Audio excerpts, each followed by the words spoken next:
حجۃ الوداع کے دوران مکہ مکرمہ میں رسول اللہ صلی اللہ علیہ وسلم نے صحابہ کے حالات سے مکمل آگاہی رکھی۔ یا ایھا الذین آمنوا انما المشرکون نجس فلا يقربوا المسجد الحرام بعد عامهم هذا وإن خفتم عيلة فسوف يغنيكم الله من فضله إن شاء إن الله علیم حکیم۔ 6 مارچ 632 عیسوی کا دن تھا۔ ان دنوں موسم سرما کا اختتام اور موسم گرما کی ابتدا ہو رہی تھی۔ مکہ مکرمہ کی آب و ہوا موسم سرما میں بھی شدید گرم ہوتی ہے۔ گرما کا اندازہ آپ خود لگا لیجئے کہ گرمی کا کیا حال ہوتا ہوگا۔ سب سے بہترین دعا عرفہ کے دن کی دعا، یعنی 9 ذی الحجہ کی دعا ہے، اور سب سے بہتر کے لیے بات وہ ہیں جو میں نے اور مجھ سے پہلے انبیاء نے کہے۔ کیا؟ لا الہ الا اللہ وحدہ۔ قربان جائیں اس حج کی محنتوں پر، قدم قدم پر آقا کائنات، امام الانبیاء، امام کائنات محمد الرسول اللہ صلی اللہ علیہ وسلم نے درس توحید، پیغام توحید، رب کی وحدانیت کا پیغام اپنے صحابہ کو اور رہتی دنیا تک کو دیا۔ عرفہ کی بہترین دعا جس کو قرار دیا، جو آپ نے بھی اور آپ سے پہلے انبیاء نے بھی مانگی، وہ لا الہ الا اللہ وحدہ لا شریک لہ لہ الملک ولہ الحمد وہو علی کل شیء قدیر۔ السلام علیکم ورحمۃ اللہ وبرکاتہ۔ ان الحمد للہ نحمده ونستعینه ونستغفره ونعوذ باللہ من شرور انفسنا ومن سیئات اعمالنا من يهده الله فلا مضل له ومن يضلل فلا هادي له أشهد أن لا إله إلا الله وحده لا شريك له وأشهد أن محمدا عبده ورسوله أما بعد۔ حج اسلام کا ایک انتہائی اہم اور بنیادی رکن ہے۔ قرآن حکیم کی ایک مستقل سورت اسی نام سے موسوم ہے۔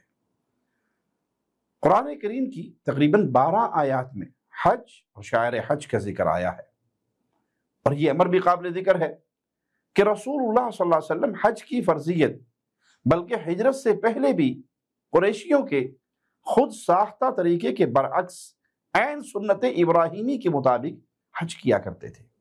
آپ صلی اللہ علیہ وسلم نے مکہ مکرمہ سے مدینہ منورہ کی طرف ہجرت کرنے کے بعد ایک ہی حج کیا جو 10 ہجری میں ہوا، اور اسی کو حجۃ الوداع کہا جاتا ہے۔ اس سے قبل 9 ہجری میں رسول اللہ صلی اللہ علیہ وسلم کے حکم سے صحابہ کرام سیدنا ابو بکر صدیق رضی اللہ عنہ وارضاہ کی سربراہی، آپ کی قیادت میں فریضہ حج ادا کر چکے تھے، کیونکہ رسول اللہ صلی اللہ علیہ وسلم چاہتے تھے کہ حرمت اور امن والے شہر مکہ مکرمہ میں اپنی آنکھوں سے شرک کے مظاہر کو نہ دیکھیں۔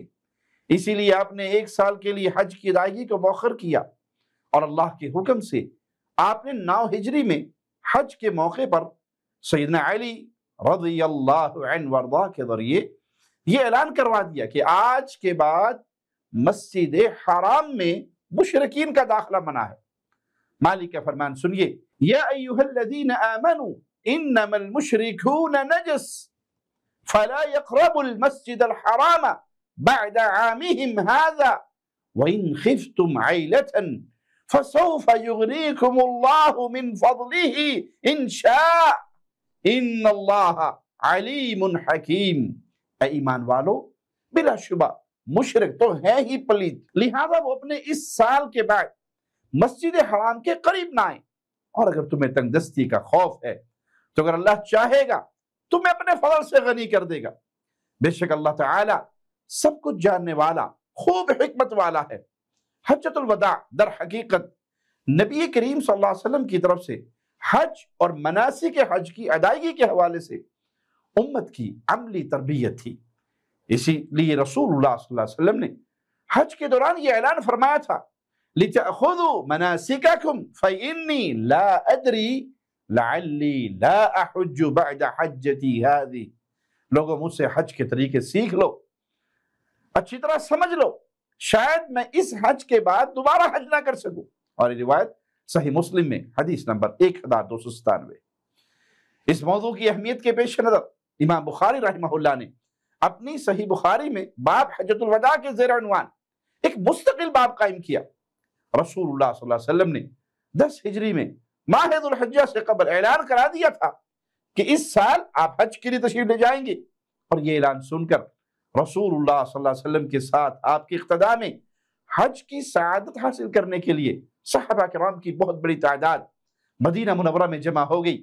رسول اللہ صلی اللہ علیہ وسلم حج کی ادائیگی کے لیے 25 ذی القعدہ کو مدینہ منورہ سے روانہ ہوئے۔ مدینہ منورہ سے مکہ مکرمہ کا سفر 8 دنوں میں طے ہوا۔ سفر کے دوران رسول اللہ صلی اللہ علیہ وسلم کے پیارے صحابہ آپ صلی اللہ علیہ وسلم سے حج کے حوالے سے اور دین کے باقی معاملات میں مسائل پوچھتے اور سیکھتے، اور اس راستے میں مختلف اطراف کے لوگ کافروں کی صورت میں آپ کے ساتھ شامل ہوتے۔ مدینہ منورہ سے جو آپ کے ساتھ آئے ان میں آپ کے اہل بیت، آپ کی ازواج مطہرات اور اہل مدینہ کے دیگر لوگ بھی شامل تھے۔ رسول اللہ صلی اللہ علیہ وسلم تلبیہ پکارتے تو صحابہ کرام بھی آپ کے ساتھ عجیب ہی لذت لیتے ہوئے تلبیہ پکارتے، اور وہ کیا منظر ہوگا کہ رسول اللہ صلی اللہ علیہ وسلم کے تلبیہ سن کے صحابہ آپ کے ساتھ تلبیہ پکارتے ہوں گے۔ سبحان اللہ، قربان جائیں پیارے نبی صلی اللہ علیہ وسلم کے پیارے صحابہ کی قسمتوں پہ، جنہوں نے اپنی آنکھوں سے آقا علیہ السلام کو دیکھا، جنہوں نے اپنے کانوں سے آقا علیہ السلام کی باتوں کو سنا، جنہوں نے اللہ کے نبی صلی اللہ علیہ وسلم کی سنت کو دیکھا اور اس سنت پر عمل کیا۔ صحابہ کی یہ جماعت آپ کی آواز کے ساتھ آواز ملاتی ہوئی اعلان توحید کرتے ہوئے جا رہی، اور یہ گواہی دیتی بھی جا رہی کہ وہ صرف ایک اللہ کے عبادت گزار ہے، اللہ کی توحید کا اعتقاد رکھنے والے اور اس کا اقرار کرنے والے۔ لبیک اللہم لبیک لبیک لا شریک لک لبیک ان الحمد والنعمت لک والملک لا شریک لک۔ حاضر ہوں یا اللہ، میں حاضر ہوں، بار بار حاضر ہوں، اور اس اعلان کے ساتھ حاضر ہوں کہ تیرا کوئی شریک نہیں۔ میں پھر حاضر ہوں، یقیناً سب تعریفیں اور نعمتیں تیرے لیے ہیں، ساری بادشاہت بھی تیری ہے، تیرا کوئی شریک نہیں۔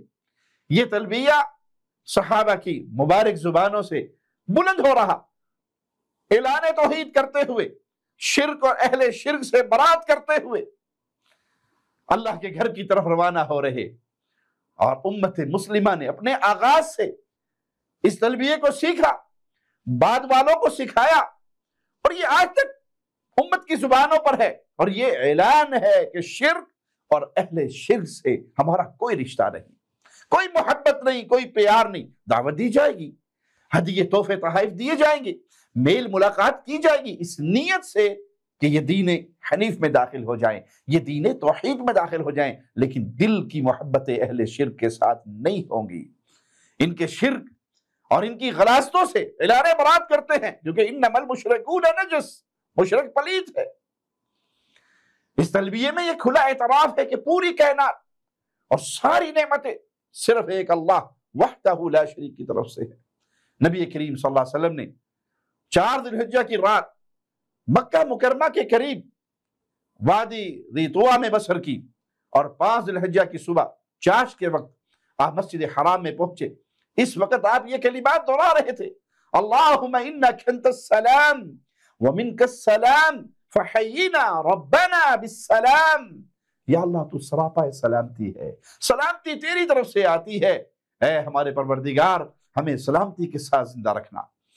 آپ صلی اللہ علیہ وسلم کی نظر مبارک بیت اللہ پر پڑی تو آپ نے یوں دعا کی، اللہم زد بیتک ھذا تشریفا وتعظیما وتکریما ومہابا۔ یا اللہ اپنے اس گھر کے شرف و عزت، عظمت، تکریم اور ہیبت میں اضافہ فرما۔ امیر المؤمنین امیر عمر رضی اللہ عنہ وارضا وہ بیت اللہ میں داخل ہوتے تو اپنی زبان سے الفاظ بلند کرتے، اللہم انک انت السلام ومنک السلام فحینا ربنا بالسلام۔ یا اللہ تو سراپا سلامتی ہے، سلامتی تیری طرف سے آتی ہے، اے ہمارے پروردگار ہمیں سلامتی کے ساتھ زندہ رکھ۔ آپ صلی اللہ علیہ وسلم کعبہ کے قریب تشریف لے گئے، اونٹنی پر سوار ہو کر آپ نے بیت اللہ کا طواف کیا۔ لوگ چاروں اطراف سے آپ کو دیکھتے، آپ کی اقتداء کرتے ہوئے سارے اعمال آپ ہی کی طرح بجا لاتے۔ ہم کیوں کہتے ہیں صحابہ معیار حق ہیں؟ کیونکہ صحابہ کی آنکھوں کے سامنے رب کا کلام نازل ہوتا تھا، صحابہ کی آنکھوں کے سامنے مصطفیٰ اس حکم الہی پہ عمل کر کے دکھاتے تھے۔ انہوں نے اسلام کو پریکٹیکل ڈائریکٹ خود رسول اللہ صلی اللہ علیہ وسلم سے سیکھا ہے۔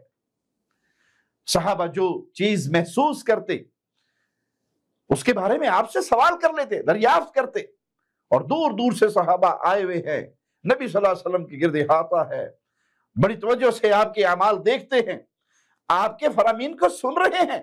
آپ صلی اللہ علیہ وسلم کے ہاتھ میں ایک چھڑی ہے، آپ نے اس کے ساتھ حجر اسود کا استعلام کیا، طواف کی ابتدائی 3 چکروں میں آپ نے رمل کیا، یعنی قدرے تیزی سے چلے، اور طواف سے فارغ ہونے کے بعد آپ نے قرآن حکیم کی آیت تلاوت کی، وَإِذْ جَعَلْنَا الْبَيْتَ مَثَابَةً لِلنَّاسِ وَأَمْنًا وَاتَّخِذُوا مِن مَّقَامِ إِبْرَاهِيمَ مُصَلًّى وَعَهِدْنَا إِلَىٰ إِبْرَاهِيمَ وَإِسْمَاعِيلَ أَن طَهِّرَا بَيْتِيَ لِلطَّائِفِينَ وَالْعَاكِفِينَ وَالرُّكَّعِ السُّجُودِ۔ اور جب ہم نے بیت اللہ کو لوگوں کے لیے بار بار لوٹ کر آنے کی اور امن کی جگہ بنایا، اور حکم دیا کہ تم مقام ابراہیم کو جائے نماز بناؤ، اور ہم نے ابراہیم اور اسماعیل کو حکم دیا کہ تم دونوں میرے گھر کو پاک کرو، طواف کرنے والوں کے لیے، اعتکاف کرنے والوں کے لیے، اور رکوع اور سجود کرنے والوں کے لیے۔ طواف کے بعد رسول اللہ صلی اللہ علیہ وسلم نے مقام ابراہیم کے قریب طواف کی 2 رکعتیں ادا کی۔ جو بھی طواف کرے اس کے بعد اس پہ لازم ہے کہ وہ 2 رکعتیں ادا کرے۔ آپ نے مقام ابراہیم کے سامنے یہ 2 رکعتیں ادا کی۔ پہلی رکعت میں سورۃ فاتحہ کے بعد سورۃ الکافرون، اور دوسری رکعت میں سورۃ فاتحہ کے بعد سورۃ اخلاص کی تلاوت کی۔ اس کے بعد آپ صلی اللہ علیہ وسلم نے دوبارہ حجر اسود کے استعلام کیا، یعنی اسے بوسہ دیا۔ پھر آپ صلی اللہ علیہ وسلم صفحہ پہ تشریف لے گئے، اور آپ کی زبان مبارک پر قرآن حکیم کی آیت تھی، ان الصفا والمروۃ من شعائر اللہ فمن حج البیت او اعتمر فلا جناح علیہ ان یطوف بہما ومن تطوع خیرا فان اللہ شاکر علیم۔ بے شک صفا اور مروہ اللہ کی نشانیوں میں سے ہے، تو جو شخص بیت اللہ کا حج یا عمرہ کرے تو اس پر کوئی گناہ نہیں، کوئی ان دونوں کا طواف کرے، اور جو شخص خوشی سے کوئی نیکی کرے تو بے شک اللہ قدر کرنے والا، خوب جاننے والا ہے۔ صفا کے اوپر پہنچ کر آپ صلی اللہ علیہ وسلم قبلہ رو ہوئے، 3 دفعہ اللہ اکبر کہا، پھر اپنی مبارک زبان سے یہ کلمات ادا کیے، لا الہ الا اللہ وحدہ لا شریک لہ لہ الملک ولہ الحمد وہو علی کل شیء قدیر، لا الہ الا اللہ وحدہ انجز وعدہ ونصر عبدہ وہزم الاحزاب وحدہ۔ اکیلے اللہ کے سوا کوئی معبود برحق نہیں، لا الہ الا اللہ وحدہ، وہ معبود برحق ہے، وہ تنہا و یکتا ہے، لا شریک لہو، اس کا کوئی شریک نہیں، نہ ذات میں، نہ صفات میں، نہ عبادت میں، وہ پاک ہے شرکا سے، وہ پاک ہے شریکوں سے، نہ کوئی نبی اس کا شریک، نہ کوئی ولی اس کا شریک، نہ کوئی فرشتہ اس کا شریک، نہ کوئی انسان اس کا شریک، وہ تمام شریکوں سے پاک ہے۔ لہ الملک ولہ الحمد، بادشاہت اسی کے لیے ہے، ساری تعریفیں اسی کی ہے، وہ ہر چیز پہ قادر ہے، وہ الہ برحق ہے، تنہا و یکتا ہے، نہ 2 اللہ کا، نہ 3 الہ کا، نہ 5 الہ کا، یہ تصور سب اہل کفر کے تصور ہیں۔ وحدہ، وہ تنہا و یکتا ہے، انجز وعدہ، اس نے اپنے وعدے کو پورا فرمایا، وہ نصر عبدہ، اپنے بندے کی مدد فرمائی، اور تمام لشکروں کو تنہا اکیلے اس اللہ نے مات دی۔ یہ توحید کے کلمات، یہ رب کے شکرانے کے کلمات، کہ اس مکے سے دعوت توحید بلند ہوئی تھی، جس کی دشمنی سگے چچا نے کی تھی، اہل مکہ نے کی تھی، قوم نے کی تھی، قریشیوں نے کی تھی، اہل طائف نے کی تھی، اور اس حد تک اہل ایمان پر، پیارے حبیب صلی اللہ علیہ وسلم پر اور آپ کے پیارے صحابہ پر اس مکے کی وادی کو تنگ کر دیا گیا تھا کہ آپ کے صحابہ کبھی ہجرت کرتے ہوئے حبشہ جا رہے ہیں، کبھی مدینہ جا رہے ہیں، اور آپ کو بھی بالآخر یہ مکہ چھوڑنا پڑا، آنسو بہاتے ہوئے چھوڑ کر جا رہے ہیں اور کہہ رہے ہیں مکہ تجھے چھوڑنے کو دل نہیں چاہتا، ہاں تیرے رہنے والے مجھے یہاں رہنے نہیں دیتے۔ آپ نے دعوت توحید کو تھامے رکھا اور اس کے لیے اپنے وطن کو خیر بات کہہ دیا۔ دعوت توحید بڑی عظیم دعوت ہے، عقیدہ توحید بڑا قیمتی عقیدہ ہے، اس کے لیے وطن ٹھکرانا پڑے تو ٹھکرا دیجئے، اس کے لیے ماں باپ چھوٹتے ہیں تو چھوٹ جائیں، اس کے لیے قوم، قبیلہ، برادری، کوئی بھی اس عقیدے کے درمیان میں اور آپ کے درمیان میں رکاوٹ بن کے آئے، سب کچھ قربان کر دو۔ تنہا ایک خالق و مالک کی وحدانیت کا عقیدہ ہے، اس پہ کوئی کمپرومائز نہ کرنا۔ کیوں؟ قبر میں جاؤ گے، آپ کا باپ ساتھ نہیں ہوگا، آپ کی ماں ساتھ نہیں ہوگی، آپ کی بیوی ساتھ نہیں ہوگی، آپ کے بچے ساتھ نہیں ہوں گے، آپ کا قوم، قبیلہ، برادری، دوست، یار، دنیا کچھ بھی نہیں ہوگا، تنہا آپ ہوں گے۔ اور وہاں پہلا سوال پھر یہی ہوگا، من ربک؟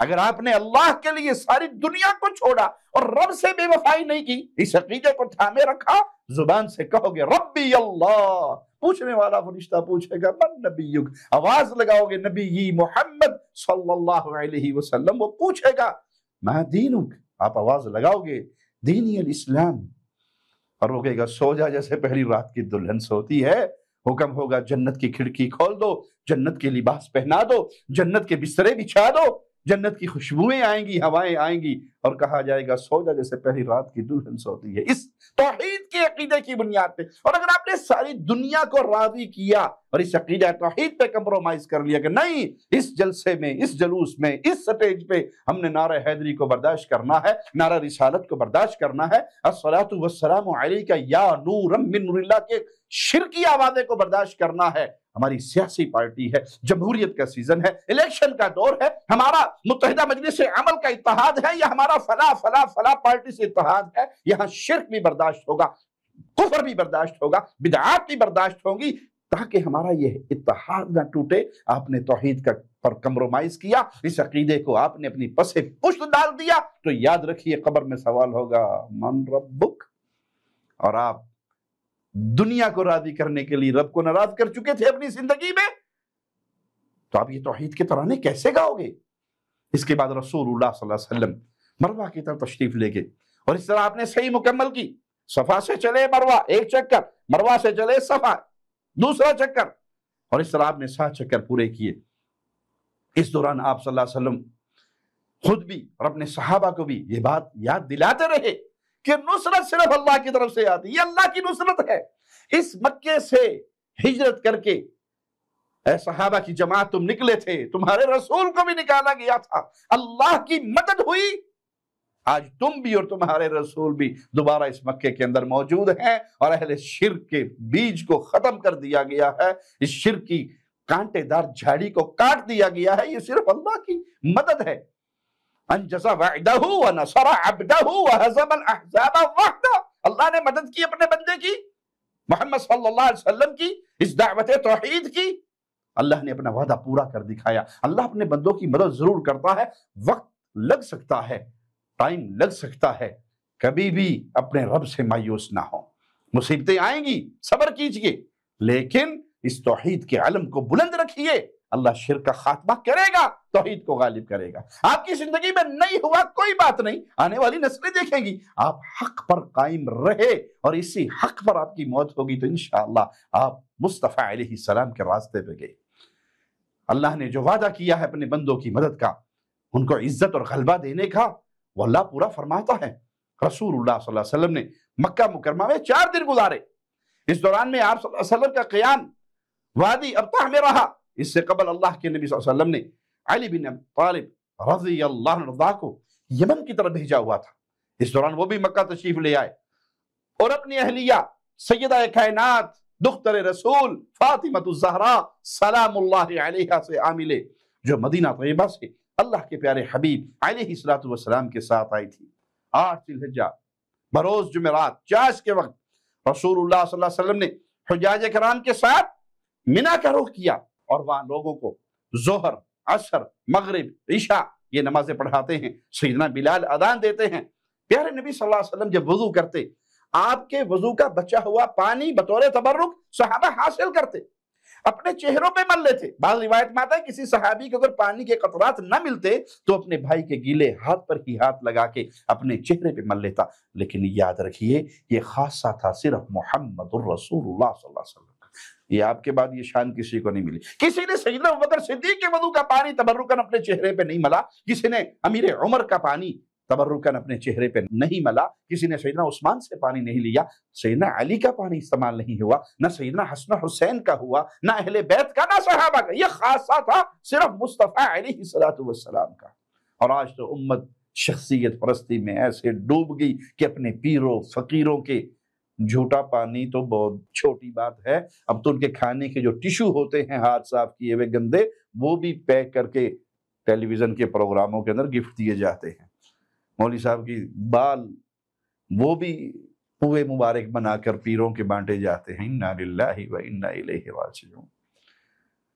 صرف قادیانیوں کو ہی آپ برا بھلا کہہ سکتے ہیں، اور یہ جو خفیہ ڈاکو ہیں نبوت کے مقام پر، ان کو آپ نے بہت اعلیٰ مقام دیا ہوا ہے، ان کو بڑے القابات سے نوازا ہوا ہے۔ رسول اللہ صلی اللہ علیہ وسلم یوم عرفہ 9 ذی الحجہ کو فجر کی نماز مینا میں پڑھاتے ہیں، اور سورج طلوع ہونے کے بعد عرفات کی طرف روانہ ہو جاتے ہیں۔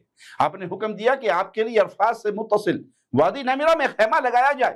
قریش نے دین ابراہیمی میں جو تبدیلیاں کر ڈالی تھی، ان میں سے ایک تبدیلی یہ بھی تھی کہ وہ حج کے موقع پر باقی تمام مناسک ادا کرتے مگر عرفات نہیں جاتے تھے۔ ان کے ذہن میں شیطان نے یہ بات ڈال دی تھی کہ وہ اہل حرم ہے اور حدود حرم سے میدان عرفات باہر ہے، اس لیے عرفات جانے کی ضرورت نہیں۔ رسول اللہ صلی اللہ علیہ وسلم بھی قریشی تھے، ہم آپ نے اللہ کے حکم کے مطابق عرفات میں حاضری دی۔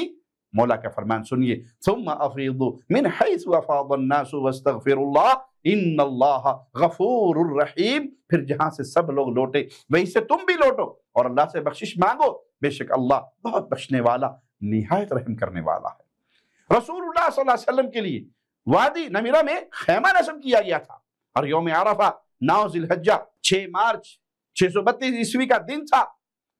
ان دنوں موسم سرما کا اختتام اور موسم گرما کی ابتدا ہو رہی تھی۔ مکہ مکرمہ کی آب و ہوا موسم سرما میں بھی شدید گرم ہوتی ہے۔ گرما کا اندازہ آپ خود لگا لیجئے کہ گرمی کا کیا حال ہوتا ہوگا۔ گرمی سے بچاؤ اور سائے کی حصول کی خاطر آپ کے لیے خیمہ نصب کیا گیا، اور اس سے مقصود یہ بھی تھا کہ آپ کو آسانی سے پتہ چل جائے کہ آپ کس جگہ تشریف فرما ہے، جو آپ سے ملاقات کرنا چاہتا ہو وہ آسانی سے آپ تک پہنچ جائے، اور اس سے عرفات کی حدود کا تعین بھی ہو جائے، کیونکہ وادی نمیرہ عرفات سے باہر اور الگ ہے۔ آپ نے اپنے خیمے میں اللہ کی یاد میں وقت گزارا، اور پھر آپ نے اپنے فرمائے ہوئے اس ارشاد پہ عمل کیا، خیر الدعاء دعاء یوم عرفہ وخیر ما قلت انا والنبیون من قبلی لا الہ الا اللہ وحدہ لا شریک لہ لہ الملک ولہ الحمد وہو علی کل شیء قدیر۔ سب سے بہترین دعا عرفہ کے دن کی دعا، یعنی 9 ذی الحجہ کی دعا ہے، اور سب سے بہتر کلمات وہ ہیں جو میں نے اور مجھ سے پہلے انبیاء نے کہے۔ کیا؟ لا الہ الا اللہ وحدہ۔ قربان جائیں اس حج کی محنتوں پر، قدم قدم پر آقا کائنات، امام الانبیاء، امام کائنات محمد الرسول اللہ صلی اللہ علیہ وسلم نے درس توحید، پیغام توحید، رب کی وحدانیت کا پیغام اپنے صحابہ کو اور رہتی دنیا تک کو دیا۔ عرفہ کی بہترین دعا جس کو قرار دیا، جو آپ نے بھی اور آپ سے پہلے انبیاء نے بھی مانگی، وہ لا الہ الا اللہ وحدہ لا شریک لہ لہ الملک ولہ الحمد وہو علی کل شیء قدیر۔ اللہ کے علاوہ کوئی الہ برحق نہیں، وہ تنہا ہے، اس کا کوئی شریک نہیں، بادشاہت اسی کے لیے ہے، حمد و ثنا اسی کے لیے ہے، اور وہ ہر چیز پہ قادر ہے۔ زبیر بن عوام رضی اللہ عنہ وارضاہ کا بیان ہے کہ میں نے حج کے موقع پر رسول اللہ صلی اللہ علیہ وسلم کو یہ آیت کریمہ پڑھتے ہوئے سنا، شہد اللہ انہ لا الہ الا ہو والملائکۃ واولو العلم قائما بالقسط لا الہ الا هو العزیز الحکیم۔ اللہ نے گواہی دی ہے کہ بے شک اس کے سوا کوئی معبود نہیں، اور فرشتوں نے اور اہل علم نے بھی اس حال میں کہ انصاف کے ساتھ قائم ہے۔ اس شرکی عقیدے سے باہر نکل کر رب کی وحدانیت پہ آ جاؤ، اس توحید پہ آ جاؤ جس کی گواہی خود مولا دے رہا ہے، شاہد اللہ انہ لا الہ الا ہو۔ اللہ نے گواہی دی ہے اس بات کی کہ اللہ کے سوا کوئی معبود نہیں۔ احادیث میں آتا ہے کہ رسول اللہ صلی اللہ علیہ وسلم عرفے کے دن آپ نے جو دعائیں کی، ان میں ایک دعا یہ بھی تھی، اللہم انک تسمع کلامی وترى مکانی وتعلم سری وعلانیتی ولا يخفى علیک شیء من امری۔ یا اللہ تو میری ہر بات سن رہا ہے، تو میری جگہ سے واقف ہے، تو میرے باطن اور ظاہر کو جانتا ہے، میری کوئی بھی بات تجھ سے پوشیدہ نہیں ہے۔ وانا البائس الفقیر المستغیث المستجیر الوجل المشفق المقر المعترف بذنبه أسألك مسألة المسكين وأبتهل إليك ابتهال المذنب الذليل وأدعوك دعاء الخائف الضرير۔ یہ الفاظ کون کہہ رہا ہے؟ کائنات کی افضل ترین ہستی رب محمد کی قسم، پوری کائنات کی مخلوق کو ایک پلڑے میں رکھ کے تولو، سارے پیر فقیر بابے بزرگ حضرت ایک پلڑے میں ہو، اور آمنہ کے لال فاطمہ الزہرا کے بابا عائشہ صدیقہ کے شوہر حسنین کے نانا ابو بکر کے یار غار ایک پلڑے میں رکھ کے تولے جائیں، مصطفیٰ ان سب پر بھاری ہوں گے، پوری کائنات پہ بھاری ہوں گے، اور وہ کیا رہے ہیں؟ اللہ کو پکار کیسے رہے ہیں؟ اللہ کے سامنے سوالی کیسے ہیں؟ اے اللہ میں ازہد درماندہ اور تہی دست ہوں، تیری مدد کا محتاج، تیری گرفت سے پناہ کا طالب ہوں، میں تجھ سے ڈرتا ہوں، اپنی تقصیر کا، اپنی کمزوریوں کا اعتراف کرتا ہوں، اپنی تقصیر کا اعتراف کرتا ہوں، میں تجھ سے اسی طرح دعائیں کرتا اور مانگتا ہوں جیسے کوئی تنگ دست آدمی دوسرے کے سامنے ہاتھ پھیلا کر اس سے سوال کرتا ہے اور مانگتا ہے۔ میں تیری طرف انتہائی عاجز آدمی کی طرح لپک کر آیا ہوں، اور میں تجھ سے اس آدمی کی طرح دعائیں کرتا ہوں جیسے کوئی ڈرا ہوا خوف زدہ کسی سے التجا کرتا ہے۔ یہ الفاظ کس کے ہیں؟ کائنات کی افضل ترین ہستی کے۔ کہاں گئے وہ جو کہتے ہیں جہنم میں تو کیا میرا سایہ بھی نہ جائے گا، پیر غوث پاک سے دیکھا نہ جائے گا، فلاں بابا چھڑا لے گا، فلاں حضرت چھڑائے۔ یہ کائنات کی افضل ترین ہستی ہے، اور اپنی عاجزی انکساری خالق و مالک اس مختار کل اللہ کے سامنے بیان کر رہی ہے۔ کیسے دعائیں مانگ رہی ہے؟ من خضعت لک رقبته وفاضت لک عبرته وذل لک جسده ورغم لک انفه اللهم لا تجعلني بدعائك شقيا وكن بي رؤوفا رحيما یا خیر المسئولین ویا خیر المعطین۔ جس کی گردن تیرے سامنے جھکی ہے، جس کی آنکھوں سے آنسوؤں کی لڑی بہ رہی ہے، جس کے جسم پر تیرے خوف سے لرزہ طاری ہے، اور جس کی ناک تیرے سامنے خاک آلود ہو چکی ہے، اے میرے پروردگار میں تجھے پکار رہا ہوں، مجھے محروم نہ کرنا، مجھ پہ مہربان اور رحم کرنے والا ہو جا۔ اے سب مانگنے والوں سے بہتر اور سب دینے والوں سے اچھا۔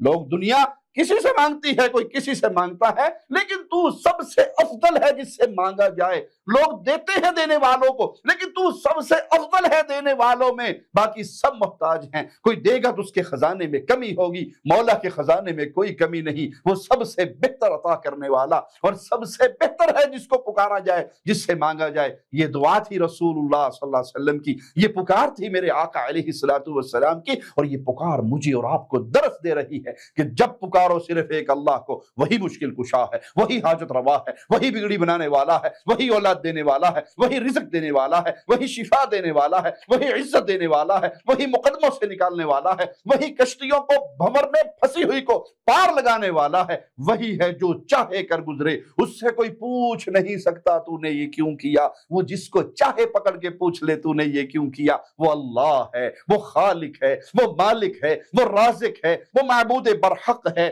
سجدے اسی کے لیے ہوں گے، رکوع اسی کے لیے ہوگا، قیام اسی کے لیے ہوگا، سجدے طواف ذبح قربانی کوئی قسم عبادت کی ایسی نہیں جو خالق کے ساتھ کسی اور کی بھی ہو سکے۔ روایات سے ثابت ہے کہ رسول اللہ صلی اللہ علیہ وسلم نے یہ دعا اس وقت کی جب آپ اونٹنی پر سوار تھے۔ رسول اللہ صلی اللہ علیہ وسلم جب وادی نمیرہ میں خیمے میں تشریف فرما تھے، وہاں آپ فارغ نہیں بیٹھے، بلکہ وہاں بھی سارا وقت آپ نے اللہ کی یاد میں، اللہ کے ذکر اور دعاؤں میں لگے رہے۔ سورج ڈھل جانے کے بعد اونٹنی پر سوار ہو کر وادی عرفہ کے درمیان تشریف لے گئے اور حکم دیا کہ لوگوں کو خاموش کرایا جائے تاکہ وہ آپ کا خطبہ سنیں اور اسے یاد رکھے۔ پھر آپ نے خطبہ ارشاد فرمایا تو کچھ صحابہ تھوڑے تھوڑے فاصلوں پر پورے مجمع کے اندر پھیل گئے تاکہ آپ کی بات سن کر لوگوں تک پہنچا دے۔ آپ نے اس روز جو جامع خطبہ ارشاد فرمایا، مختلف روایات میں اس کے کئی اجزاء بیان ہوئے ہیں۔ آپ صلی اللہ علیہ وسلم نے فرمایا لوگوں میری باتیں توجہ سے سنو، ممکن ہے اس سال کے بعد میری تمہاری اس مقام پر دوبارہ ملاقات نہ ہو سکے، اور یہاں اعلان تھا کہ اب جدائی کے لمحات قریب آ رہے ہیں۔ لوگوں تمہارے خون یعنی جانیں اور مال قیامت ایک دوسرے کے لیے حرام ہیں، جیسے اس مہینے ذوالحجہ میں آج کے دن 9 ذوالحجہ کی حرمت ہے۔ تم عنقریب اپنے رب کے پاس جانے والے ہو، وہ تم سے زندگی میں کیے جانے والے عملوں کے بارے میں دریافت کرے گا، ان کا حساب لے گا۔ اے اللہ تجھے تیری رحمت کا واسطہ ہے، ہمارا حساب آسان حساب لینا، اے اللہ آسان حساب لینا جس میں مناقشہ نہ ہو، تیری رحمت سے معافیوں کی آوازیں ہوں۔ اللہ کے پیارے حبیب فرما رہے ہیں میں تمہیں ہر بات کھول کھول کر وعدے کر رہا ہوں، یاد رکھو تم میں سے جس کسی کے پاس کوئی امانت ہے اسے چاہیے وہ اسے اس آدمی تک پہنچا دے جس نے اس کو امین سمجھ کر، امانت دار سمجھ کر امانت اس کے پاس رکھی تھی، وہ اصل مالک تک واپس پہنچا دو۔ سود کا لین دین بالکل ختم کیا جا چکا ہے، البتہ کسی نے کسی کو سود پر مال دیا ہے تو وہ اپنا اصل زر واپس لینے کا حق رکھتا ہے۔ نہ تم کسی پہ ظلم کرو، نہ تم پر ظلم کیا جائے۔ اللہ تعالیٰ نے اٹل فیصلہ کر دیا کہ سودی لین دین بالکل ختم ہے۔ میرے چچا عباس بن عبد المطلب نے لوگوں سے جو سود لینا ہے، میں اس سارے کی معافی کا اعلان کرتا ہوں۔ سبحان اللہ، قربان جائے امام کائنات امام اعظم محمد الرسول اللہ صلی اللہ علیہ وسلم پر جو پیغام دیا، ابتدا اپنے گھر سے کی۔ تو پیارے بھائی، یہ درس ہے میرے اور آپ کے لیے، قوا انفسکم واہلیکم نارا۔ لوگوں کو نیکی کی دعوت دو، سب سے پہلے اپنے گریبان میں جھانکو، اپنے گھر میں جھانکو، اپنی اصلاح سے کام شروع کرو۔ جب آپ اپنی اصلاح کریں گے، اپنے گھر والوں کی اصلاح کریں گے، لوگوں کو پیغام دیں گے، آپ کی آواز میں ایک تاثیر ہوگی۔ اور اگر آپ لوگوں کو کہیں گے اور خود اس کے برخلاف عمل کریں گے، آخرت میں تو اس کا بڑا ایک شدید عذاب ہے ہی ہے، لیکن دنیا کے اندر بھی آپ کی بات میں تاثیر نہیں ہوگی۔ اسی طرح آپ نے اسلام سے پہلے جو قتل ہوئے، وہ سارے خون معاف کرتے ہوئے اعلان کیا کہ آج کے بعد کوئی قتل کا بدلہ نہیں لے گا۔ میرے خاندان میں ربیعہ بن حارث بن عبد المطلب کا بیٹا جو بنو لیث کے قبیلے میں دودھ پیتا تھا اور وہاں وہ قتل ہو گیا، میں سب سے پہلے اس کا قتل معاف کرتا ہوں۔ شیطان اس بات سے مایوس ہو چکا ہے کہ سرزمین عرب میں اس کی عبادت کی جائے، البتہ وہ اس کے علاوہ باقی گناہوں کے بارے میں پر امید ہے، کیونکہ تم سے وہ گناہ کرواتا رہے گا۔ یہ خطاب آقا علیہ السلام کن سے کر رہے ہیں؟ نبی کریم کے سامنے کون ہے؟ صحابہ کی جماعت ہے۔ اس حدیث سے جو بعض لوگ یہ شبہ پیش کرتے ہیں کہ دیکھو جی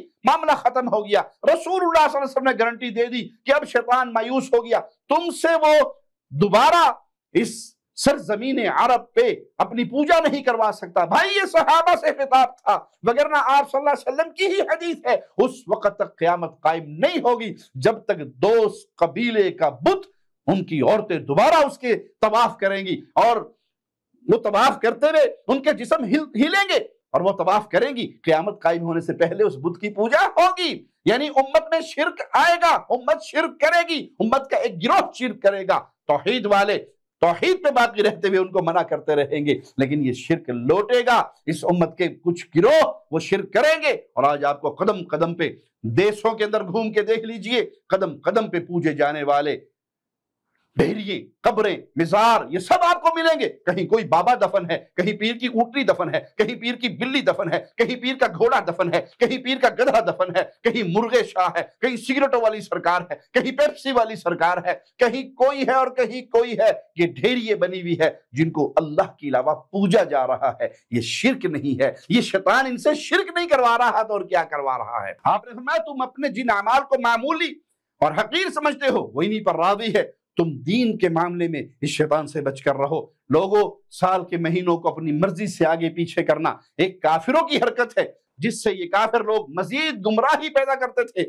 ایک سال کسی مہینے کو حلال اور دوسرے سال اسی مہینے کو حرمت والا قرار دیتے، اس طرح یہ اللہ کے حرام کردہ یعنی حرمت والے مہینوں کی تعداد کو پورا بھی کر دیتے اور اللہ کے حرام کیے ہوئے کو اپنے لیے حلال بھی کر لیتے۔ اب زمانہ گھوم کر اپنی اسی اصل شکل میں آ گیا جس حالت میں اس دن تھا جس دن اللہ نے آسمان اور زمین کو پیدا کیا۔ اللہ کے ہاں سال کے مہینوں کی تعداد 12 ہے، ان میں سے 4 مہینے حرمت والے ہیں، 3 مہینے مسلسل ہیں، اور چوتھا مہینہ مضر قبیلے والا یعنی مہینہ رجب کا جو جمادی الثانیہ اور شعبان کے درمیان ہے۔ یہ قبیلے والے اس رجب کی حرمت کا بہت خیال رکھتے تھے، اس لیے اس کی نسبت ان کی طرف کر دی گئی۔ لوگوں، تمہاری بیویوں کے ذمہ تمہارے اور تمہارے ذمہ ان کے بہت سے حقوق ہیں، ان پر فرض ہیں کہ وہ تمہارے بستر پر کسی اور آدمی کو نہ آنے دے، تمہارے گھر میں کسی ایسے کو داخل نہ ہونے دے جس کو تم ناپسند کرتے ہو۔ نیز اس پر ان پر لازم ہے کہ وہ کھلم کھلی بے حیائی کا ارتکاب نہ کریں۔ اگر وہ ایسا کریں تو اللہ کی طرف سے تمہیں اجازت ہے، تم ان کے بستروں سے الگ رہو، انہیں سزا دو لیکن سخت سزا نہ دو۔ اس کے بعد اگر وہ اپنی بے حیائی سے باز آ جائیں تو معروف انداز کے مطابق ان کا کھانا پینا، لباس مہیا کرنا تمہاری ذمہ داری ہے۔ میں تمہیں بیویوں کے ساتھ حسن سلوک کی وصیت کرتا ہوں، وہ تمہارے ماتحت ہیں، وہ تمہاری خدمت گزار ہیں، وہ اپنے بارے میں کسی قسم کا کوئی اختیار نہیں رکھتی۔ تم انہیں اللہ کی امانت یعنی اس کے دین کے تحت اپنے پاس لائے ہو، تم نے اللہ کے کلمات یعنی اس کے مقرر کردہ اصول و ضابطے کے تحت ان کی عصمت کو اپنے لیے حلال کیا ہے۔ لہذا لوگوں، میری بات کو اچھی طرح سمجھو، میں اللہ کا دین تم تک پہنچا رہا ہوں، میں تمہارے درمیان ایسی واضح اور مضبوط چیزیں چھوڑ کر جا رہا ہوں، اگر تم مضبوطی سے انہیں تھامے رکھو گے کبھی بھی راہ حق سے بھٹکوگے نہیں۔ اور وہ کیا ہے جو پیارے حبیب نے حجۃ الوداع کے موقع پہ امت کو دی؟ ایک اللہ کی کتاب اور دوسری اس کے نبی صلی اللہ علیہ وسلم کی سنت۔ یہ قرآن اور حدیث جس کو آج اہل الحدیث تھام کر پوری دنیا کو دعوت دے رہے ہیں، آؤ اصل دین کی طرف، کتاب و سنت کی طرف، قرآن اور حدیث کی طرف۔ یہ پیغام اہل الحدیث کا اپنا پیغام نہیں ہے، یہ اہل الحدیث کے امام اعظم کا پیغام ہے، یہ محمد الرسول اللہ صلی اللہ علیہ وسلم کا پیغام ہے۔ آپ نے فرمایا لوگوں میری بات توجہ سے سنو اور سمجھو، تم اس حقیقت کو جانتے ہو کہ ہر مسلمان کا بھائی ہے، تمام اہل اسلام آپ اس میں بھائی بھائی ہیں۔ کسی مسلمان کے لیے اس کے مسلمان بھائی کی کوئی چیز حلال نہیں الا کہ وہ اپنی مرضی سے کسی کو دے دے، ظلماً، زیادتی کرتے ہوئے، چوری کرتے ہوئے، ڈاکہ ڈالتے ہوئے، اور اس کی بے علمی میں اگر کوئی چیز چھپائی جائے۔ ایک روایت میں ہے پیلو کی مسواک، یہ 1 ریال کی مسواک سعودیہ میں ملتی ہے، اگر پیلو کی مسواک بھی کسی نے اپنے بھائی کی ظلماً چھینی ہوگی تو قیامت کے دن اس کا بھی جواب دینا ہوگا۔ آپ نے فرمایا تم کسی بھی حوالے سے اپنی جانوں پر ظلم نہ کرو، میں تمہیں اللہ کا واسطہ دے کر پوچھتا ہوں کیا میں نے اللہ کا دین تم تک پہنچا دیا؟ راوی حدیث کا بیان ہے کہ مجھ سے ذکر کیا گیا، کس کے جواب میں صحابہ نے کہا اللہ گواہ ہے آپ نے اللہ کا دین ہم تک پورا پہنچا دیا۔ تو رسول اللہ صلی اللہ علیہ وسلم فرمایا یا اللہ تو اس بات پر گواہ رہ۔ دوران خطبہ آپ نے یہ بھی فرمایا اللہ تعالیٰ نے ہر حقدار کو اس کا حق دے دیا ہے، یعنی ہر ایک کے لیے وراثت میں اس کا حصہ مقرر کر دیا ہے، لہذا آپ کسی بھی وارث کے حق میں وصیت نہیں کر سکتے۔ آپ کی بیٹی ہے، آپ کے بیٹے ہیں، آپ کی بیوی ہے، ان کے حقوق اللہ نے وراثت میں تقسیم کر دیے۔ اب مرنے سے پہلے یہ نہ کہو کہ میرے فلاں بیٹے کو اس کے حق کے بعد اتنا اور اضافہ دے دیا جائے، جن کا حق اللہ نے مقرر کیا ہے ان کے لیے آپ وصیت نہ کیجئے۔ شرعی اور قانونی طور پہ بچہ اس کا سمجھا جائے گا جس بستر پر وہ پیدا ہوا، اور زنا کرنے والا محروم رہے گا، اس کو پتھر مار کر سنسار کر دیا جائے گا۔ جو کوئی جانتے بوجھتے خود کو حقیقی باپ کے علاوہ کسی دوسرے کی طرف منسوب کرے، یا جو غلام اپنے حقیقی مالک کے علاوہ کسی دوسرے کو اپنا مالک قرار دے، تو اس پر اللہ تعالیٰ کی، فرشتوں کی اور سب لوگوں کی لعنت ہے۔ اللہ اس کا نہ کوئی فرض قبول کرے گا نہ نفل قبول کرے گا۔ تو کوئی جانتا ہے اپنے باپ کو کہ میں فلاں کا بیٹا ہوں، اور وہ اپنا اس رشتے کو توڑ کر کسی اور کو اپنا باپ کہے، کسی اور قوم کے اندر داخل ہو جائے، کسی اور سے اپنی ولدیت کا رشتہ جوڑ لے، تو اس پر اللہ کی، فرشتوں کی، سب انسانوں کی لعنت ہے۔ یہاں پہ یہ بھی یاد رکھیے کہ ہمارے یہاں بر صغیر کے ماحول میں بیوی اپنے خامند کا نام اپنے نام کے ساتھ لگاتی ہے، لیکن وہ ولدیت کے خانے میں نہیں ہوتا، وہ صرف اپنے نام کے ساتھ ایک محبت کے اظہار کے لیے اپنے خامند کا نام جوڑتی ہے۔ اس میں یہ نہیں ہوتا کہ ولدیت کا نام کاٹ کے اور ولدیت کی جگہ پر بھی اپنے خامند کو اپنا والد بنا لیتی ہے، نہیں، ایسا نہیں ہے، یہ ایک محبت کا اظہار ہے۔ تو اس سے ولدیت چینج نہیں ہوئی، اس کے نکاح کے فارم میں جہاں اس کے خامند کا نام لکھا جاتا ہے وہیں اس کے باپ کا نام بھی لکھا ہوتا ہے۔ اس لیے اس کے شناختی کارڈ میں اس ڈیٹیل کے اندر خامند کا نام خامند کے خانے میں ہے اور باپ کا نام باپ کے خانے میں ہے۔ اپنے نام سے اگر اس نے کسی کا نام جوڑ دیا تو اس پر کفر کا فتویٰ یا اس کے اوپر یہ حکم نہیں لگے گا۔ اسی طرح صحیح بخاری میں سیدنا ابو بکر سے روایت ہے کہ اللہ کے پیارے حبیب علیہ السلام نے فرمایا زمانہ گھوم گھام کر اپنی اسی اصل حالت میں آ گیا جو حالت اس کی اس دن تھی جس دن اللہ نے آسمانوں اور زمینوں کو پیدا کیا تھا۔ اللہ کے ہاں سال کے مہینوں کی تعداد 12 ہیں، ان میں سے 4 مہینے حرمت والے ہیں، 3 لگاتار اور مسلسل ہیں، ذوالقعدہ، ذوالحجہ، محرم، اور 4تھا مہینہ رجب کا ہے جو جمادی ثانیہ اور شعبان کے درمیان میں ہے، اور مضر قبیلے کے لوگ اس کا بہت احترام کرتے ہیں۔ پھر آپ نے پوچھا لوگوں آج کون سا دن ہے؟ ہم نے عرض کیا کہ اللہ اور اس کا رسول ہی بہتر جانے۔ یہ سن کر آپ خاموش ہو گئے، ہم نے سمجھا شاید آپ آج کے دن کا کوئی نیا نام تجویز فرمانے لگے ہیں۔ پھر آپ نے خود ہی فرمایا کیا یہ یوم النحر 10 ذی الحجہ کا دن نہیں؟ ہم نے عرض کیا کیوں نہیں؟ پھر آپ نے پوچھا اچھا یہ بتاؤ یہ کون سا مہینہ ہے؟ ہم نے کیا عرض کیا اللہ اور اس کے رسول بہتر جانے۔ اس پر آپ خاموش ہوئے، ہم نے سمجھا شاید اس مہینے کا آپ نام کوئی اور رکھیں گے۔ پھر آپ نے خود ہی فرمایا کیا یہ ذوالحجہ نہیں؟ ہم نے عرض کی کیوں نہیں؟ پھر آپ نے پوچھا یہ کون سا شہر ہے؟ ہم نے عرض کی اللہ اور اس کا رسول ہی بہتر جانتا ہے۔ آپ خاموش رہے۔ پھر آپ نے ہم یہ سمجھے کہ شاید اس کا نیا نام رکھیں گے، آپ نے خود ہی فرمایا کیا یہ مکہ مکرمہ نہیں ہے؟ ہم نے عرض کی جی ہاں اللہ کے نبی آپ صلی اللہ علیہ وسلم فرمایا تمہارے خون، تمہاری جانیں، تمہارے اموال، تمہاری عزتیں ایک دوسرے پر اسی طرح حرام ہیں جس طرح یہ دن تمہارا یہ شہر، تمہارا یہ مہینہ حرمت والا ہے، یہ مکہ حرمت والا ہے، یہ مہینہ حرمت والا ہے، یہ 10 ذی الحجہ کا دن حرمت والا ہے۔ اسی طرح تمہارا ایک دوسرے کے اوپر مال بھی حرام، جانیں بھی حرام، عزتیں بھی حرام ہے۔ ان قریب اپنے رب سے جا ملو گے، وہ تم سے زندگی میں کیے ہوئے تمام اعمال کا حساب لے گا۔ خبردار تم میرے بعد گمراہ نہ ہو جانا کہ ایک دوسرے کی گردنیں مارنے لگو۔ خبردار ذرا بتلاؤ تو صحیح، کیا میں نے اللہ کا دین تم تک پہنچا دیا؟ خبردار تم میں سے جو لوگ اس وقت یہاں موجود ہیں وہ میری یہ باتیں ان لوگوں تک پہنچا دے جو یہاں موجود نہیں ہیں، کیونکہ کئی دفعہ ایسا ہوتا ہے براہ راست سننے والوں کی بنسبت وہ لوگ ان باتوں کو بہتر طور پہ سمجھ جاتے ہیں جن تک یہ پہنچائی جاتی ہیں۔ امام محمد بن سیرین رحمہ اللہ اس حدیث کو روایت کرتے ہوئے کہا کرتے تھے، محمد صلی اللہ علیہ وسلم نے سچ فرمایا، پھر آپ نے 2 مرتبہ فرمایا، کیا میں نے اللہ کا دین تم تک پہنچا دیا؟ یہ ایک واضح حقیقت ہے کہ رسول اللہ صلی اللہ علیہ وسلم کا یہ خطبہ قیامت تک آنے والی پوری انسانیت کے لیے اور ہر زمانے کے لیے بہترین دستور العمل ہے۔ پیارے نبی صلی اللہ علیہ وسلم نے اللہ کے حکم سے انسانیت کو مخاطب کرتے ہوئے جو کچھ بیان فرمایا یہ ان میں سے اہم ترین خطبہ ہے۔ اس میں آپ نے اللہ کی توحید، انسانوں کے بدنی، روحانی، مادی حقوق، عورتوں کے حقوق، ان کی عزت، ان کے شرف کا تعین، دوسروں پر ظلم کرنے کی حرمت، امانت کی ادائیگی کی ترغیب، ان تمام باتوں کی اہمیت اور وضاحت بڑی تفصیل سے بیان کی۔ اس خطبے میں آپ نے سود کی لعنت کا مکمل خاتمہ کیا، جڑ سے اکھاڑ پھینکا، یہ جدید عالمی اقتصادی نظام کی بنیاد رکھ دی جو عدل و اعتدال کے رہنما اصولوں پر قائم تھی۔ آپ صلی اللہ علیہ وسلم نے ماضی میں اور دور جاہلیت میں سرزد ہو جانے والے واقعات اور حوادث کو بھلا دینے پر زور دیا، انسانی جانوں کے احترام اور وقار کا احساس دلایا۔ شیطان انسانوں کو ورغلا کر انسانی معاشرے میں فساد کا بیج بوتا ہے، دہشت گردی، خون خرابہ، خون ریزی کا یہ فتنہ پھیلاتا ہے۔ آپ نے انسانیت کو اس سے محتاط رہنے پر زور دیا۔ آپ نے وعدے کیا انسان ہونے کے ناطے تمام انسان آپ اس میں برابر اور بھائی بھائی ہیں۔ ان سب کی ابتدا ایک ہی ہستی سے ہوئی، سب انسان آدم علیہ السلام اور ہماری ماں حوا علیہ السلام سے ہی یہ انسانیت چلی ہے، اور سب انسان ادب میں، احترام میں، حقوق میں برابر ہیں۔ آپ نے امت کو ایک بنیادی شرعی مرجع دیا قرآن و سنت کا، اس کو تھامے رکھنا، اس کی اہمیت کھول کے بیان کی۔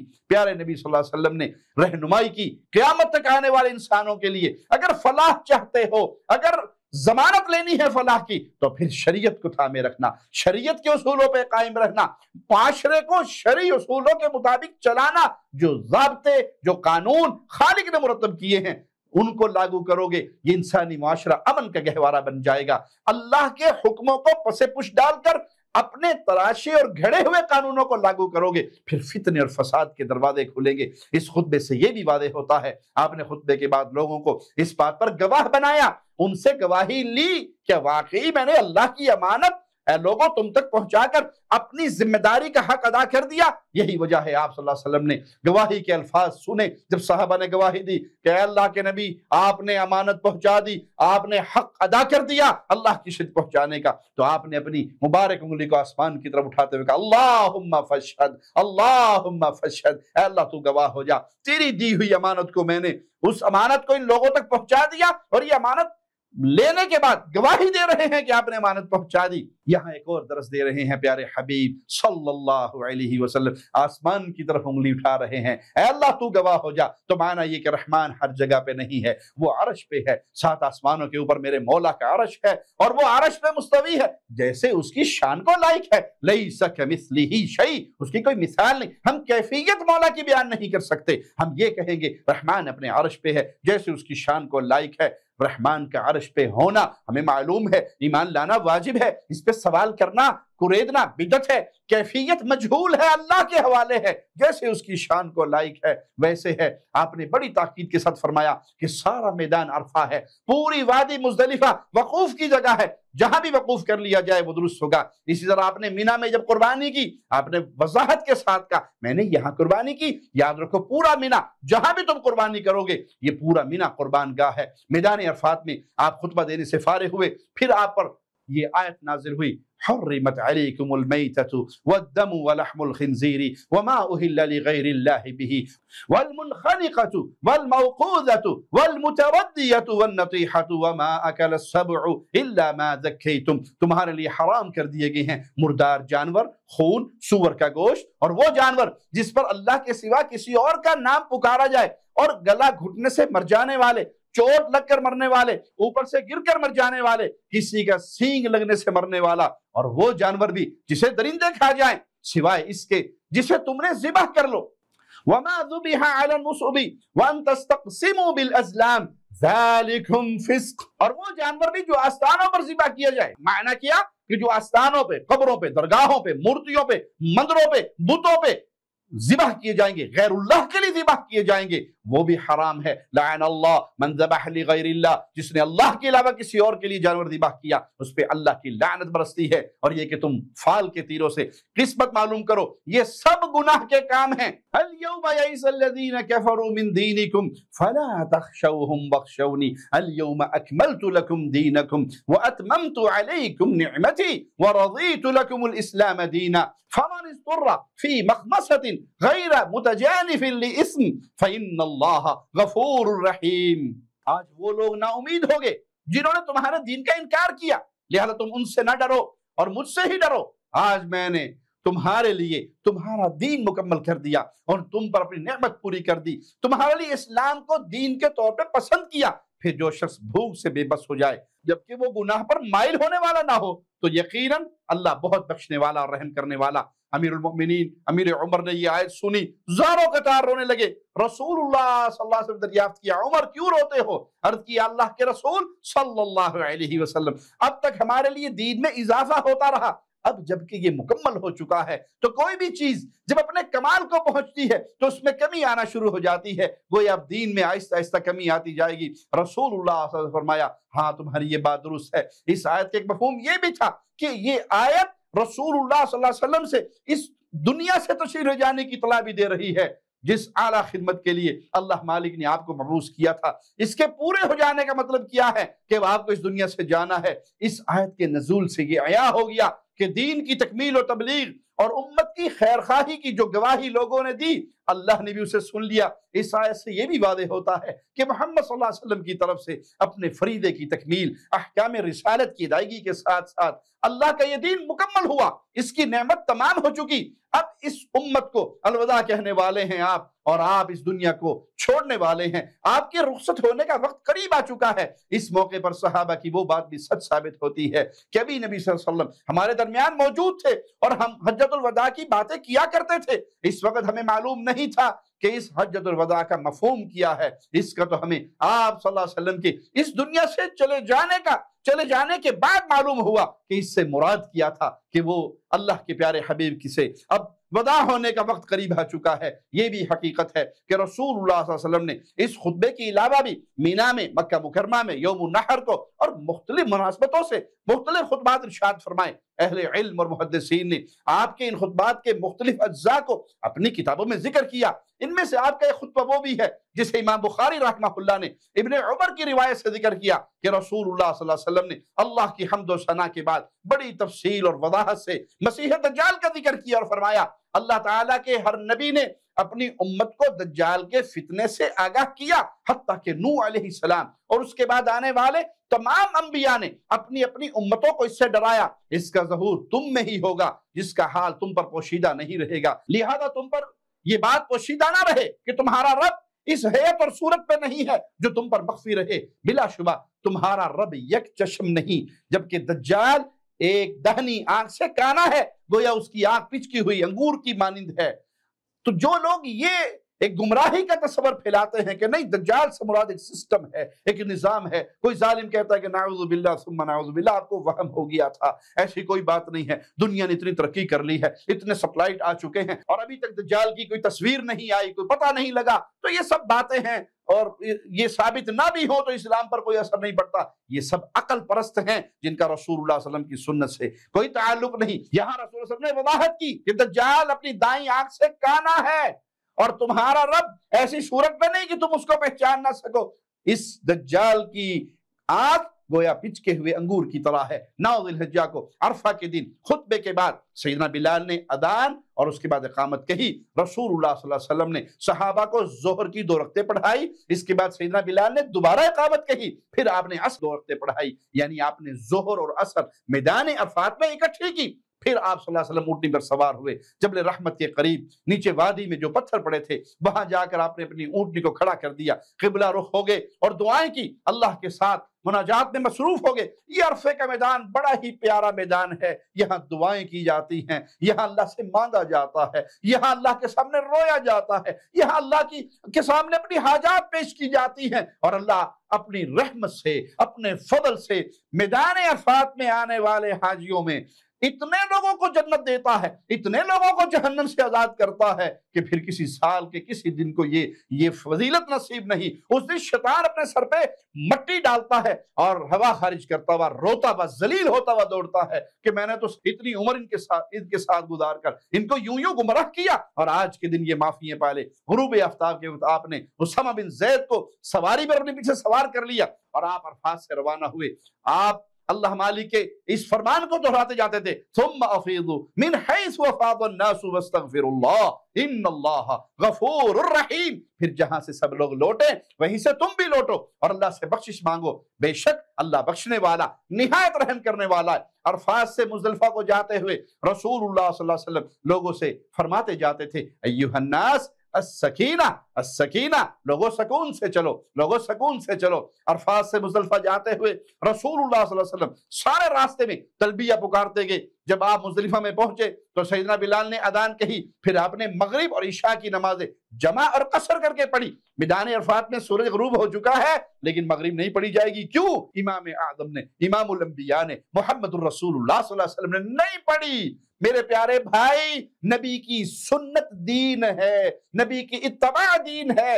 ہر مسئلے میں یہ دیکھا جائے گا، بعض لوگوں کو بڑی جلن ہوتی ہے ہمارے جملوں سے، ہر مسئلے پہ حدیث، ہر مسئلے پہ سنت۔ ہاں بھائی، یہ دین نام ہے اتباع محمد الرسول اللہ صلی اللہ علیہ وسلم کا۔ آپ نے میدان عرفات میں مغرب نہیں پڑھی، نہیں پڑھی جائے گی۔ حاجی آئے گا مزدلفہ کے اندر اور آ کر پہلے مغرب پڑھے گا اور پھر اس کے ساتھ عشاء کو جمع کرے گا۔ اذان 1 ہوگی، تکبیریں 2 ہوں گی، دونوں جماعتیں اکٹھی ادا کی جائیں گی، جمع کی جائے گی، قصر کی جائے گی۔ یہ طریقہ ہے رسول اللہ صلی اللہ علیہ وسلم۔ پھر آپ سونے کے لیے لیٹ گئے، فجر جب طلوع ہوئی آپ نے نماز فجر عام معمول سے ہٹ کر انتہائی اول وقت میں ادا کی، پھر آپ مشعر الحرام کے قریب گئے، خوب روشنی پھیلنے تک اللہ سے دعائیں کرتے رہے۔ سیدنا فضل بن عباس بھی آپ کے ساتھ سواری پہ سوار تھے، اور روایات میں آتا ہے کہ اللہ کے نبی صلی اللہ علیہ وسلم نے مزدلفہ میں امت کے لیے اللہ سے گڑ گڑا کر خوب دعائیں کی۔ اللہ تعالیٰ نے آپ کی طرف وحی کی کہ میں نے ان سب کی مغفرت کر دی سوائے ان لوگوں کے جو ایک دوسرے پہ ظلم و زیادتی کرے۔ آپ نے فرمایا، اے اللہ تو اس بات پر قادر ہے کہ ظالم کو معاف کر دے، مظلوم کو اپنی رحمت سے اپنے خزانوں میں سے عطا فرما دے۔ سچ فرمایا میرے پیارے اللہ نے، سچ فرمایا میرے مولا نے میرے پیارے رسول صلی اللہ علیہ وسلم کے لیے کہ وہ رحمت للعالمین بنا کر بھیجے گئے۔ اللہ تعالیٰ نے رات کو اس بات کا کوئی جواب نہ دیا، لیکن جب آپ نماز فجر کی بعد آپ نے دوبارہ دعا کی تو اللہ نے وحی کی وہ ان کی سب خطائیں معاف کر دے گا۔ اس پر ابلیس کو بڑا دکھ ہوا اور وہ اپنے لیے ہلاکت اور بربادی کی دعائیں کرتے ہوئے اپنے سر پہ خاک ڈالنے لگا۔ آپ صلی اللہ علیہ وسلم نے ابن عباس سے فرمایا کہ وہ جمروں کو رمی کرنے کی خاطر آپ کے لیے 7 چھوٹی چھوٹی کنکریاں تلاش کر کے لائیں۔ یہاں سنت مصطفیٰ کو یاد رکھیے، بعض لوگ بڑی بڑی اینٹیں مارتے ہیں، پتھر مارتے ہیں، یہ عدم واقفیت ہے، یہ سنت سے روگردانی ہے۔ چھوٹی چھوٹی کنکریاں جو چنے کے برابر ہو وہ اٹھائی جائیں اور وہ ماری جائیں، یہی پیارے نبی صلی اللہ علیہ وسلم کی سنت ہے۔ طلوع آفتاب سے ذرا پہلے آپ مزدلفہ سے مینا کی طرف روانہ ہوئے۔ مینا پہنچ کر آپ نے جمرہ العقبہ کی رمی کی۔ اس وقت آپ اونٹنی پر سوار تھے، آپ نے ہر کنکری پھینکتے ہوئے اللہ اکبر کہا۔ آپ نے 10 ذی الحجہ کے دن مینا میں لوگوں سے پھر خطاب کیا۔ سیدنا بلال آپ کی اونٹنی کی مہار تھامے ہوئے ہیں، اسامہ بن زید گرمی سے بچاؤ کے لیے آپ پہ سایہ کیے ہوئے ہیں۔ اس خطبے میں آپ نے زنا کی حرمت کا ذکر کیا اور بیان فرمایا تمہارے لیے ایک دوسرے کی اموال اور عزتیں بھی حرام ہیں۔ پھر آپ نے یوم النحر 10 ذی الحجہ کو باقی تمام روئے زمین کے مقابلے میں مکہ مکرمہ کی حرمت کا تذکرہ کرتے ہوئے فرمایا لوگوں ذرا بتلاؤ تو صحیح آج کون سا دن ہے؟ صحابہ نے کہا آج حرمت والا دن ہے۔ پھر آپ نے پوچھا یہ کون سا شہر ہے؟ صحابہ نے عرض کی یہ انتہائی حرمت والا اور عظمت والا مکہ مکرمہ ہے۔ آپ نے دریافت کیا یہ کون سا مہینہ ہے؟ صحابہ نے عرض کی یہ مہینہ بھی بڑی حرمت والا ہے۔ آپ نے فرمایا تمہارے خون، تمہاری جانیں، تمہارے اموال، تمہاری عزتیں ایک دوسرے پر اسی طرح حرام ہے جس طرح آج کے دن کی، اس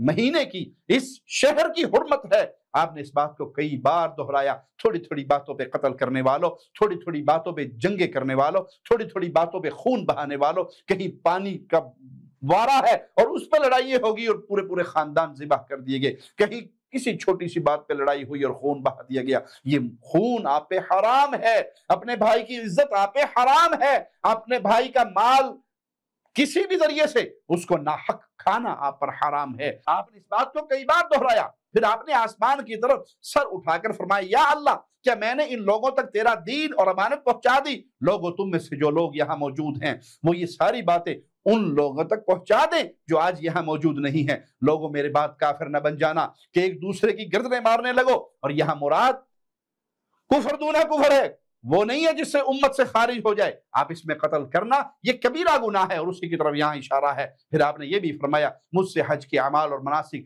اچھی طرح سیکھ لو، ہو سکتا ہے میں آئندہ سال حج نہ کر سکوں۔ یہ خطبہ دیتے وقت آپ جمرات کے درمیان کھڑے تھے، کچھ لوگ بیٹھ کر، کچھ کھڑے ہو کر آپ کا خطبہ سماعت کر رہے تھے۔ ایک خطبے میں آپ نے یہ بھی فرمایا لوگو تم اپنے رب کی عبادت کرو، پنجگانہ نمازیں اہتمام سے ادا کرتے رہو، جب تمہیں کوئی حکم دیا جائے خوشی خوشی اس پہ عمل کرو، ان اعمال کی بدولت تم اپنے رب کی جنت میں داخل ہو جاؤ گے۔ آپ کے خطبوں میں یہ بات بھی بیان ہوئی، آپ نے فرمایا کسی عربی کو، کسی عجمی پر، کسی عجمی کو، کسی عربی پر کوئی فضیلت نہیں، اسی طرح کسی گورے کو کالے پر اور کسی کالے کو کسی گورے پر کوئی فضیلت نہیں، سوائے تقوی کے سب لوگ آدم کی اولاد ہیں اور آدم کی مٹی تخلیق سے ہوئی ہے۔ کسی سید کو غیر سید پر، کسی پٹھان کو غیر پٹھان پر، کسی راجپوت کو، کسی بھٹی کو، کسی ذات کا کسی کے اوپر کوئی فوقیت نہیں۔ یہ قبیلے، یہ قومیں، یہ ذاتیں جو اللہ نے بنائی ہیں یہ کس لیے؟ تعارف کے لیے، فخر کے لیے نہیں بنائی۔ ان اکرمکم عند اللہ اتقاکم، اللہ کے ہاں عزت کس کی ہے؟ اگر سید مشرک ہے اس کی کوئی عزت نہیں، سید بے نماز ہے اس کی کوئی عزت نہیں، سید سود خور ہے کوئی عزت نہیں۔ عزت والا کون ہے؟ جو اللہ کا تقوی، جو اللہ کا خوف، جو اللہ کی محبت، جو اس دل کو اپنے رب کے ساتھ جوڑ کے رکھتا ہے، توحید کو سمجھتا ہے، اپنے رب کا ڈر اپنے دل میں پیدا کرتا ہے، یہ عزت والا ہے۔ وہاں رنگ کی بنیاد پہ، قوم کی بنیاد پہ، قبیلے کی بنیاد پہ کوئی عزت نہیں۔ اس کے بعد آپ صلی اللہ علیہ وسلم قربان گاہ کی طرف تشریف لے گئے اور اپنے دستے مبارک سے 63 اونٹ نہر فرمائے۔ اس وقت آپ کی عمر مبارک بھی 63 برس کی۔ پھر آپ نے سیدنا علی کو حکم دیا اور باقی اونٹ انہوں نے نہر کیے۔ اس طرح آپ نے کل 100 اونٹ نہر کیے۔ آپ کے اس عمل سے قربانی کی فضیلت اور اس کے ساتھ ساتھ رسول اللہ صلی اللہ علیہ وسلم کی قربانی کا شوق یہ بھی ہمیں پتہ چلتا ہے۔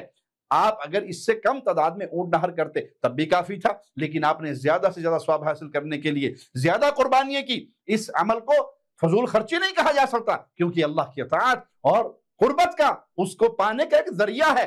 یہ گوشت فقیروں میں، غریبوں میں بانٹا جاتا ہے، وہ لوگ کھاتے ہیں، یہ رسول اللہ صلی اللہ علیہ وسلم کی سنت ہے۔ اور اس حدیث میں سیدنا علی امیر المؤمنین رضی اللہ عنہ کا مقام، شان، عزت اور ان کی یہ بڑی عظمت والا پہلو نکلتا ہے کہ پیارے نبی صلی اللہ علیہ وسلم کو ان سے بڑا پیار تھا، بڑی محبت تھی، بڑا تعلق تھا۔ اسی لیے جو قربانیاں بچی اس کو آپ نے کسی اور صحابی کے ذمہ نہیں لگائی، بلکہ امیر المؤمنین سیدنا علی رضی اللہ عنہ وارضا کے ذمہ لگائی، اور انہوں نے ذبح کیا۔ اے اللہ ہم تجھے گواہ بناتے ہیں، ہم تیرے نبی سے پیار کرتے ہیں، اے اللہ تیرے نبی کے اہل بیت سے پیار کرتے ہیں، تیرے نبی کے صحابہ سے پیار کرتے ہیں، اللہ ہم مولا علی سے پیار کرتے ہیں، سیدہ کائنات فاطمہ الزہرا سلام اللہ علیہا سے پیار کرتے ہیں، سیدنا حسن سے پیار کرتے ہیں، سیدنا حسین سے پیار کرتے ہیں۔ اے اللہ ہم بڑے پاپی ہیں، بڑے گناہگار ہیں، بڑی خطائیں ہیں، لیکن تیرے نبی نے خوشخبری سنائی تھی مولا، جو جس سے پیار کرے گا قیامت کے دن اسی کے ساتھ ہوگا۔ اے اللہ ہمیں قیامت کے دن مولا علی کا ساتھ نصیب فرمانا،